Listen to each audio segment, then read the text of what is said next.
පොතේ අට ශ්‍රේණියේ පින්තූර බල වාක්‍ය ලිවීම අභ්‍යාසයක් දැන් අපි සාකච්ඡා කරනවා. අපි දන්නවා එවැනි අවස්ථාවල මුලින්ම අපි කරන්න මේ පින්තූරේ විස්තර කිරීම. මෙතන පින්තූර තියෙනවා 6ක්.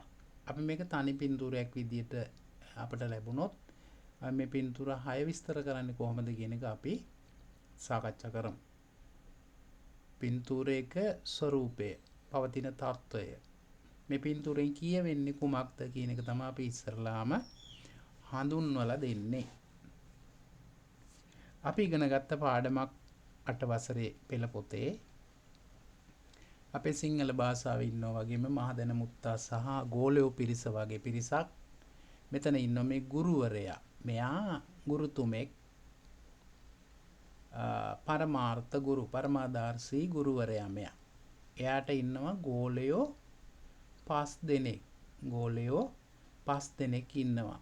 ගෝලයෝ 5 දෙනාත් එක්කලා මෙයා එක එක ක්‍රියාවන් කරනවා, ගම් ගානේ ඇවිදිනවා, මිනිසුන්ට ආශිර්වාද කරනවා, පඳුරු ලබා ගන්නවා. ඒ වගේ අර අපි මහදන මුත්තා වගේ වැඩත් මෙයා කරනවා. අන්න ඒ වගේ කරපු වැඩක් පිළිබඳව තමයි මේ පාඩමෙන් අපිට කියලා දුන්නේ. මතක ඇතිනේ. හොඳයි, අපි බලමු මේක කොහොමද අපි විස්තර කරන්නේ කියලා. මේ පළවෙනි පින්තූරේ ගුරුවරයා සහ ගෝලයෝ 5 දෙනා ඉන්නවා. දෙවෙනි පින්තූරේ කාන්තාවක් මේ ගුරුතුමාට යම් කිසි දෙයක් ලබා දෙනවා. පඳුරක් විය හැකි. අනතුරුව තුන්වෙනි පින්තූරේ මේ ගුරුතුමාට කල්පනා වෙනවා මට ආස්සෙක් ගත්තොත් හොඳයි කියන එක. ආස්සෙක් ගැන මෙයා හිතේ මවාගෙන ඉන්නවා. හතරවෙනි පින්තූරේ ඉන්නවා බූරුවෙක් සහ ගෝලයෝ 5 දෙනා ඉන්නවා. තවත් බිම තියෙනවා වට්ටක් අගෙඩි දෙකක්. පස්වෙනි පින්තූරේ මේ යම් කිසි පුද්ගලයෙක් මේ වට්ටක්ක ගෙඩියක් දෙනවා මෙතන ඉන්න මේ ගෝලෙක් අතට. මහදැන මුත්තගේ එහෙම නැත්නම් මේ පරමාර්ථ ගුරුගේ ගෝලෙක් අතට වට්ටක්ක ගෙඩියක් දෙනවා. 6 වෙනි පින්තූරයේ හාවෙකුගේ කොටසක් අපට දැర్శණය වෙනවා. ඒතර මේගොල්ලෝ ටිකක් පසුතැවිල්ලට කම්පණයට වගේ පත්වලා ඉන්නවා. ගෝලයෝ 5 දෙනා කාරණාව අපි දන්නවා සිදුවීම පිළිබඳව. හොඳයි, අපි එහෙමනම් බලමු මුලින්ම කොහොමද මේ පින්තූරය අපි හඳුන්වන්නේ කියලා.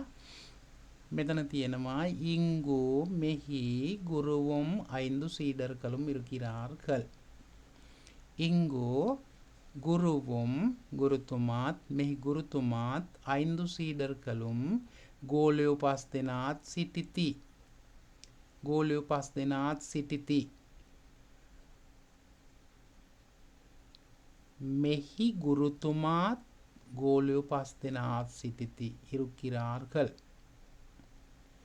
ஒரு பாடத்தில் එක පින්තූරයක මේ පින්තූර 5ක් විදිහට අරගෙන අපි විස්තර කරන්නේ. ஒரு பாடத்தில் முயல் ஒன்று இருக்கின்றது. එක පින්තූරයක මුවෙක් මේ මෙහාවෙක් ඉන්නවා අපිට පේනවා. ආ වගේ කොටසයි පේන්නේ. නමුත් අපිට අනුමාන කරන්න පුළුවන් ඒ ඉන්නේ හාවෙක් කියලා. තුන්වෙනි වගන්තිය ஒரு கழுதையும் ஒரு குதிரையும் காண முடியும். බලමු. මේ පින්තූරේ ඉන්නවා බූරුවෙක්. මේ පින්තූරෙත් ඉන්නවා බූරුවෙක්. මේ පින්තූරේ ඉන්නවා ලස්සන අශ්වයෙක්. මේ පින්තූරෙත් බූරුවෙක් ඉන්නවා. බූරුවෙක් සහ අශ්වයෙක් දැක ගන්නට පුළුවන්. කළුදෙයි කියන්නේ බූරුවා, කදිරෙයි කියන්නේ අශ්වයා. ஒருவர் சீடர்களுக்கு பூசணிக்காய் ஒன்று கொடுக்கிறார். ஒருவர் කෙනෙක් සීඩර්ගලුකු ගෝලයින්ට பூசணிக்காய் ஒன்று වට්ටක්ක ගෙඩියක් ලබා දෙනවා. பூசணிக்காய் ஒன்று கொடுக்கிறார். කවුද දෙන්නේ? කවුද කෙනෙක් මේගොල්ලන්ට වට්ටක්ක ගෙඩියක් ලබා දෙනවා. පැත්තකින් බූරු පැටියෙකුත් ඉන්නවා. පෙන්නොරුත්ති එහෙම නැත්නම් මෙතෙන්ට මේ පෙන්නොරුත්ති කියන එක වෙනුවට ඔරු පෙන් කියලා දාන්නත් පුළුවන්. පෙන්නොරුත්ති කියලා කිව්වම කාන්තාවක් ගුරුවුක්කු කාණිකෙයි වළංගුහිරාල්. කාණිකේ කියන්නේ පඳුරු. කාණිකේ කියන්නේ පඳුරු. මෙතන මේ මං හිතන්නේ මේ ඉන්නේ පරමාර්ථ ගුරු එහෙම නැත්නම් පරමදර්ශී ගුරුවරයා මහදන මුත්තා කියලා. එතකොට එයාගේ මෙයාගේ ස්වරූපේ පොඩි වෙනසක් තියෙන මොනවා හරි අමතක වීමකින් මේ ස්වරූපය එක හා සමාන කරන්න මේ චිත්‍ර ශිල්පියට අමතක වෙලා තියෙන බව පේනවා. මේ මොනවා හරි මෙයක් දෙනවා. අපි හිතමුකෝ පඳුරු දෙනවා කියලා සල්ලි කියලා හිතමුකෝ. කානිකේ වළංගු ඉරර එයා එතකොට මෙයාගේ ඔළුව අත ගාලා එයාට සුබ ප්‍රාර්ථනා කරනවා දෙවියන්ගේ පිහිට ලැබෙන්න කියලා පඳුරු ටික අරගෙන. කානිකේ කියලා කියන්නේ පඳුරු. பெண்ணொருத்தி குருவுக்கு காணிக்கை வழங்குகிறாள். අපි බලමු හරිද කියලා. ඔක්කොමයි ඉංගු ගුරුවොම් 5 සීඩர்களும் இருக்கிறார்கள். මෙහි ගුරුවරයාත් ශිෂ්‍යෝපස් දෙනාත් සිටිති. ஒரு படத்தில் முயல் ஒன்று இருக்கின்றது. එක පින්තූරයක හාවෙක් ඉන්නවා. ஒரு கழுதையும் ஒரு குதிரையும் காண முடியும். බූරුවෙකුත් අශ්වයෙකුත් දැකිය හැකි. ஒருவர் சீடர்களுக்கு பூசணிக்காய் ஒன்று கொடுக்கிறார். කෙනෙක් ගෝලයින්ට වට්ටක්ක ගෙඩියක් දෙනවා.